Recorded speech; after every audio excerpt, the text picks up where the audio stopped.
तोते की शाप की वजह से सीता जी को सहना पड़ा था यह कष्ट। कथा के अनुसार माता सीता बाल्यावस्था में अपनी सहेलियों के साथ बगीचे में खेल रही थीं। वहीं बगीचे में एक तोते का जोड़ा पेड़ पर बैठा था। तोते का जोड़ा भगवान राम और माता सीता के बारे में बातें कह रहा था। उनकी बातों को सुनकर माता का ध्यान उन पर गया। मादा तोता बोल रही थी कि अयोध्या के राजकुमार राम काफी प्रतापी राजा होंगे, उनसे माता सीता का विवाह होगा। तोते के मुख से भावी पति का नाम सुनकर माता सीता अचंभित हो गई। उन्हें अपने बारे में और जानने की इच्छा जागृत हुई। इसलिए उन्होंने अपनी सखियों से कहकर दोनों पंछियों को पकड़ लिया। फिर उन दोनों को पुचकारक पूछा कि भविष्य के बारे में इतना ज्ञान कहां से प्राप्त हुआ।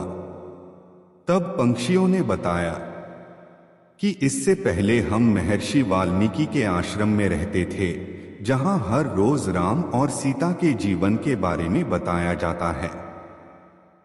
इसलिए उनको दोनों के बारे में हर चीज कंठस्थ याद हो गई है। सीता जी ने पंछियों से कहा कि जिस जनक पुत्री सीता की तुम लोग बात कर रहे हो वह मैं ही हूं। मुझे मेरे और राम के बारे में और भी बातें जाननी हैं। तब नर तोते ने कहा कि हे सीता, आपका विवाह अयोध्या के राजा दशरथ के ज्येष्ठ पुत्र राम के साथ होगा और आपकी जोड़ी तीनों लोकों में सबसे अद्भुत होगी। सीता जी सवाल पूछती रही और दोनों तोते जवाब देते रहे। सीता जी ने कहा कि जब तक मेरा विवाह नहीं हो जाता तुम दोनों मेरे साथ राजमहल में रहोगे और तुम्हें वहां सारी सुख सुविधाएं मिलेंगी। सीता जी की बात सुनकर तोते का जोड़ा घबरा गया। तब नर तोते ने कहा, हे जनक पुत्री, हम गगन के पक्षी हैं, इसलिए पिंजरे में बंद रहकर हम जीवित नहीं रह पाएंगे, इसलिए हमको आजाद कर दीजिए। तोते ने इसके लिए बहुत याचना की। तब सीता जी ने नर तोते को छोड़ दिया, लेकिन मादा तोते को नहीं छोड़ा और कहा कि यह मेरे साथ रहेगी। नर तोते ने कहा कि मेरी पत्नी गर्भवती है, इसलिए ऐसे समय पर उसको जाने दें। हम दोनों एक दूसरे का वियोग सहन नहीं कर सकते, इसलिए आप मेरी पत्नी को जाने दें। लेकिन सीता जी ने उसकी एक न सुनी। इस पर मादा तोते को बहुत गुस्सा आया और उसने सीता जी को शाप दिया कि जिस तरह तुमने गर्भावस्था में मेरे पति से मुझको अलग कर दिया है, वैसे ही गर्भावस्था के दौरान तुमको भी पति वियोग सहना पड़ेगा। इतना कहते ही मादा तोते ने अपने प्राण त्याग दिए। मादा तोते के प्राण त्यागने के कुछ समय बाद नर तोते के पत्नी वियोग में प्राण चले गए। इससे माता सीता को बहुत दुख हुआ, लेकिन तब तक बहुत देर हो चुकी थी। बताया जाता है कि अगले जन्म में तोता वही धोबी था जिसने माता सीता के चरित्र पर उंगली उठाई थी, जिसके बाद भगवान राम ने सीता का गर्भावस्था के दौरान त्याग कर दिया। तब माता सीता महर्षि वाल्मीकि के आश्रम पहुंची और वहां उन्होंने लवकुश को जन्म दिया। देवी सीता के वियोग की कथा अन्य पुराणों में यह भी मिलती है कि उनका संबंध देवर्षि नारद से माना जाता है।